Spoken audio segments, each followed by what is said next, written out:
Okay, so it is later than usual.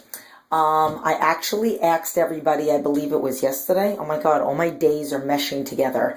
But I said that I was in the mood to do videos today, which I did. I had the world's craziest day. It's like 4:30, I think. I'm about to go pick up my son from school. Super cash, as you can see, with my little pink shorts. But basically, I said that I would make videos for you. Today was crazy. I had an eye doctor appointment. Yay, my eyes are doing well. They're not 100%. I have to finish up my prescription, but they're doing well. And then a million thousand errands to do, trained clients this morning, 4 a.m. food logs like always. And then I had to do videos for my training website because they get workouts on the website when they do online coaching with me. So basically, whatever. Now I showered, unwashed hair, back in a ponytail because I'm just going to run tomorrow morning.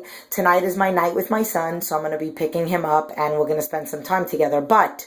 So basically, I'm going to make a couple of videos. You guys are going to notice that like maybe the next 2 videos, I'm still going to be wearing this super cool outfit of mine. But I wrote down some notes. Now, there were a couple people that sent me private messages, and then there was an email that I just so happened to get of a lady that's on my email list, and she commented to one of our fitness blogs, and I'm about to email her back because she commented on it, because she gets our emails, and I'm about to tell her that she inspired me to make a video. So basically, her question was, how effective is getting to your fitness goals or your weight loss goals or whatnot if you just make changes to nutrition without doing any exercise? Okay. So here's the thing. I'm going to talk about resistance training as well as exercise in general. So there are a lot of people that have aggressive goals and they say, hey, I just want to do cardio, make changes to eating, no resistance training, and then once I start losing weight, that's when I'll start putting on muscle. And that doesn't make any sense. You have got to put on lean muscle tissue, which will increase your metabolism, the more lean muscle tissue on your body, which is going to help you get to your goal 5 to 10 times quicker. Now, another key factor to that is that resistance training also does stuff for you functionally. You're less prone to injury. You're more flexible. And then the big thing, especially with people with aggressive goals. So I've had people that have made comments, how do you help somebody with an aggressive goal with loose skin? And if you've lost a lot of weight and you have the loose skin, there's nothing that I can tell you. I'm just being honest with you. But if you have a lot of weight to lose and you're worried about that, number one, don't worry about that because that's the last thing that you're going to be worried about when you lose 100 pounds and you're the healthiest you've ever been in your life. But on the way there, it is so important that you do resistance training too. I've helped a number of women lose over 100 pounds. The latest woman was my client, Karen, and Karen had minimal to no loose skin, and she lost 109 pounds with me. In 9 months, may God strike me dead if I am lying, no pills, no surgeries. She trained with me 6 days a week with weights. I helped her build her strength. She went from using not very heavy dumbbells to throwing around 25s and 35s, and she's 50. She actually had a party. She's been with me for 3 years. She actually had a party. I think she was like 70 or 80 pounds into a 100-pound weight loss goal, and she had a party 50 fit and fabulous. So she was turning 50, obviously. And she's still with me. She still trains with me 4 days a week now. But she wouldn't have had that. And this woman, arms, shoulders, 6-pack on my website. And you basically need resistance training. It's what's going to tighten up the skin as well when you do resistance training. If you do no cardio and no training, yes, you are going to drop weight, but you are definitely going to plateau. You are definitely not going to gain lean muscle tissue. You still are going to be more prone to injury. You're not getting your body more flexible, more functionally strong, more core strength. I mean, there are so many things that come into play. If you have an area of interest, like most women have their hips and their pooch right here. That's never going to go away. Number one, unless you're absolutely beyond perfect with food, but still even that, you have to do training. Not necessarily traditional crunches. I don't say that. You need total body. Like your whole body has to develop lean muscle tissue, and you need total body workouts. And a lot of the things that people do is they say, well, I'm too big and I can't use weights and I feel this and I feel that. And I'm going to say, you're just not strong enough. And I'm not dissing you. I'm saying you're not strong enough here. Because you can do it. You just don't think you can. And my favorite quote in the world is, if you think you can or you think you can't, either way you're right. So look at what happens to people with endorphins and like crazy survival mode. If your kid was stuck underneath a car, you would find something in you to lift up that car. We all have it. But because you need to. Because you have to. I have to get that car up. If you believe that you can lift something, granted, there are some extremes. Like, somebody told me to pick up full snatch a 200-pound dumbbell. No, I can't do that. But you better believe if somebody gave me, which I did the other day, a 65-pound dumbbell, I can. But it didn't take me... I didn't start at 65. I had to start somewhere. None of my clients. I even have a 71-year-old woman that just turned 71 a couple Fridays ago. And she is using 25 and 30-pound dumbbells. She didn't start there.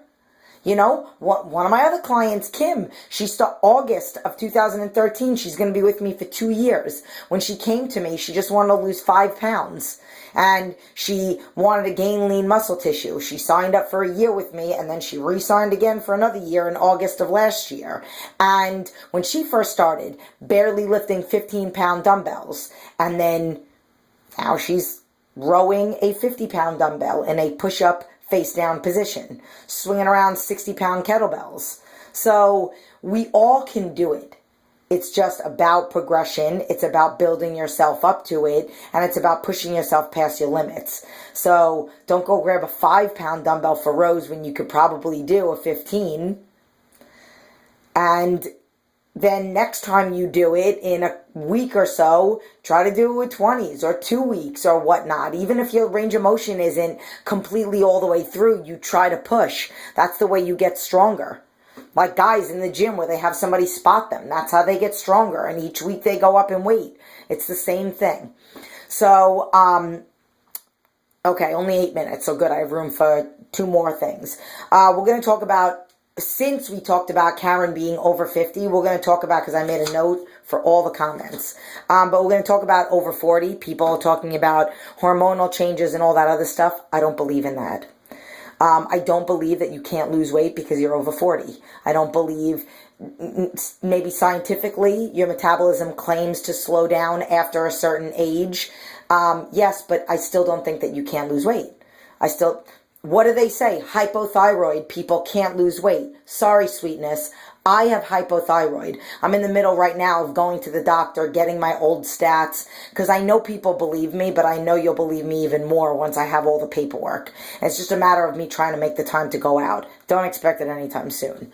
But to show proof that I have a hypothyroid, yeah, I'm tired, but I mentally push through it. Yeah, I have some of the other symptoms of hypothyroid, but I'm not on medication for hypothyroid, for Crohn's, or for colitis.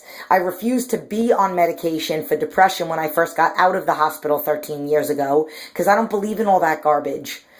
Medication to cover things up. No, they don't really fix the problem.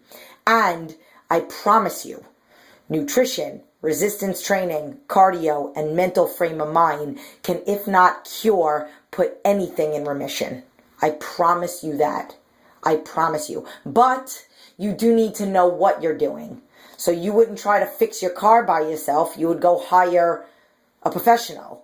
So your body is just as much scientific and you know, there are philosophies out there, but it's not like a basic thing where somebody just hands you a workout for a certain amount of weeks and hands you a meal plan for a certain amount of weeks. I don't do that. That's why all my clients send me food logs every day. I see clients every single day, and the coaching clients that I have to send me pictures once every, and it depends on where they're at in their goal. They have to send me pictures anywhere from once a week, once every 2 weeks, once every 3 weeks, or once every 4 weeks. No more than that. No matter where you are in your goal, it's never anything more than once every 4 weeks.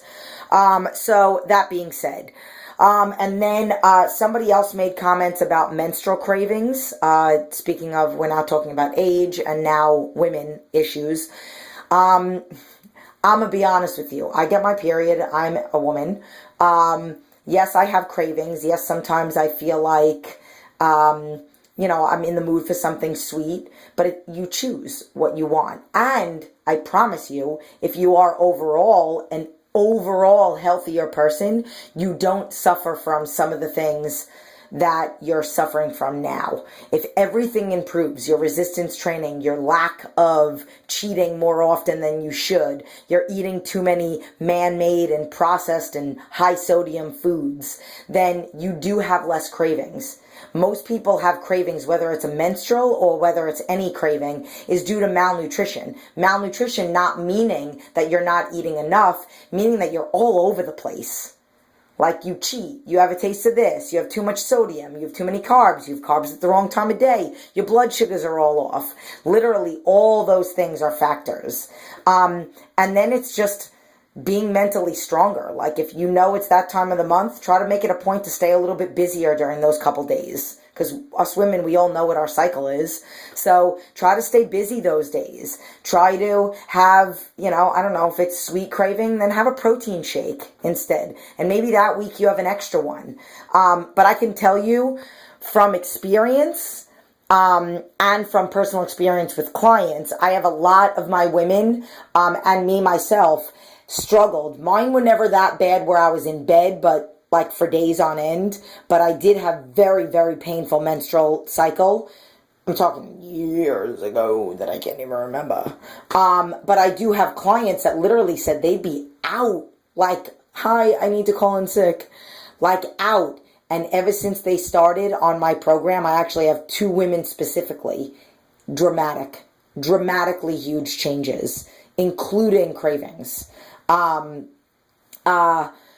But okay, so those are the 3 points of this video: the age, the menstrual, and then that awesome question that inspired the part of this video about what will happen, or can you see the results that you want to with just eating clean. So also the same thing in the reverse. You could exercise all you want. You could exercise 5 hours a day, but if you're not eating right, you're never going to see results. No. You can't make up for garbage. And you can't perform the right way. So if you're eating garbage, you're really not maximizing on your workout. So you think you're working out for 4 hours, but it's not really probably as strong as you could be. Your endurance probably isn't as good because you're tighter, because you're not eating good. Think about it, people. Think about it. Okay, so I'm going to go make another video of something else because I have 1,000 things here. I'm going to be honest, though. There are a few on here that I already answered and that I already posted to that little comment. So, 2 fingers to you. Love you. Mwah, mwah.